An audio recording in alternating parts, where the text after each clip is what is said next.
Vemuri Kaveri private travels కు చెందిన DD01N9490 number గల బస్సు గురువారం రాత్రి 10:30కు హైదరాబాద్ నుంచి బెంగళూరు బయలుదేరింది.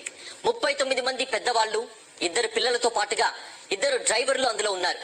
తెల్లవారుజామున 3 గంటల సమయంలో కల్లూరు మండలం చిన్నటేకూరు ఉల్లిందకొండ క్రాస్ రోడ్ వద్దకు చేరుకోగానే బైక్ ను ఢీకొట్టింది బస్సు. బస్సు చక్రాల్లో బైక్ ఇరుక్కుపోవడంతో దాదాపుగా 300 మీటర్ల దూరం వరకు ఈడ్చుకెళ్లింది. దీంతో చెలరేగిన మంటలు క్రమంగా బస్సులోకి వ్యాపించాయి.